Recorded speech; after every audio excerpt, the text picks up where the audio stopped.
22 जुलाई को national conference के पार्लियामान हसनैन मसूदी ने एक कॉलिंग अटेंशन नोटिस पार्लियामेंट में लाई और पार्लियामान की तवज्जो उन सैकड़ों नौजवानों की तरफ लाना चाहते थे जो पिछले कई हफ्तों से सड़कों पर पुरअमन एहतजाज कर रहे हैं। इन पढ़े लिखे नौजवानों की मांग है कि जेके एसएसबी जल्द अज जल्द एफएए का सिलेक्शन लिस्ट शाया करे। सरकार को मुबैना तौर पर सिलेक्शन लिस्ट में धांधलियों का इंकिशाफ हुआ और अब इसकी तहकीकात शुरू कराई गई है।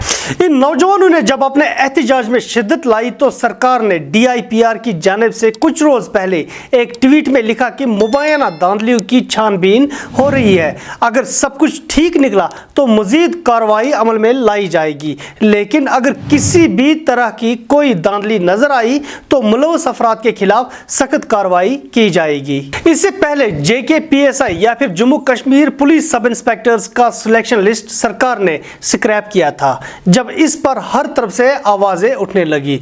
इसके साथ साथ इसकी तहकीकात का हुक्म भी दिया गया और दूसरी जानिब से सिलेक्शन प्रोसेस का अमल दोबारा से शुरू करने के अहकामात भी जारी किए गए। ये बात हक ब जानिब है कि अगर किसी तरह की सरकारी मशीनरी में धांधली हो रही है तो इसकी तहकीकात होनी चाहिए और मुलव्वस अफराद को सख्त सजा भी मिलनी चाहिए।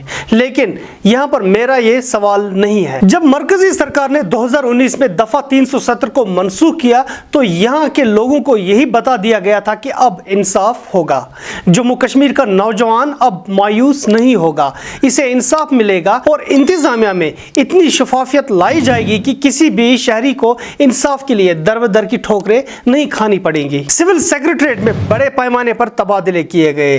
JK SSB, public service commission, JK bank और कई सारे इदारों में चुने हुए अफसरान को तैनात किया गया। यहाँ तक कि 2020 में JK बैंक में तैनात किए गए 1200 बैंकिंग एसोसिएट्स और 250 प्रोबेशनरी अफसरान के लिस्ट को स्क्रैप किया गया। सरकार ने कहा इसमें बड़े पैमाने पर धांधलियां हो चुकी है। लोगों ने इस फैसले का खैर मकदम किया कि ये बात सही है कि इन इकदामात से मौजूदा हुकूमत की मॉरल स्टैंडिंग बढ़ गई थी, लेकिन अब इसी सरकार के हर सिलेक्शन लिस्ट पर सवालात उठाए जा रहे हैं, चाहे वो FAA हो, JK PSI हो या फिर फायर एंड इमरजेंसी सर्विस की रिक्रूटमेंट। लोग सरकार से अब ये जानना चाहते हैं कि अगर धांधलियां आज भी होनी है और जम्मू कश्मीर के नौजवान को अभी भी दीवार से लगाया जाए, इंसाफ के लिए सड़कों पर निकलना पड़े, तो फिर बुलंदबाग दावे क्यों करने थे उस वक्त। अगर नए अफसरान जो 2019 के बाद खुसूसी तौर पर अहम ओहदों पर फायज किए गए धांधलियां कर रहे तो इनको किसका आशीर्वाद हासिल है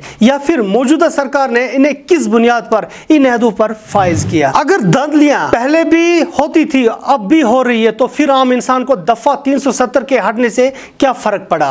क्या वो सारे सियासी दावे थे या फिर आम लोगों के लिए भी कोई राहत का सामान? आज नहीं तो कल मौजूदा सिस्टम को इन सवालात का जवाब देना होगा और जितनी जल्दी मौजूदा मनोज सिन्हा की इंतजामिया संजीदा हो जाए बेहतर है, वरना इलेक्शन करवाए जाए और लोगों के हाथों हुकूमत की बागडोर दी जाए। ये थी हमारी आज की कवर स्टोरी। इस तरह के मजीद वीडियोस देखने के लिए आप हमारी YouTube चैनल पर आ सकते हैं, हमारा Facebook पेज भी है। अगर आप इस तरह की खबरें पढ़ना चाहते हैं तो आप हमारी वेबसाइट पर आ सकते हैं, हमारा पता है khabarurdu.com। दीजिए अपने मेज़बान आसिम मोहिद्दीन को इजाज़त। खुदा हाफिज़।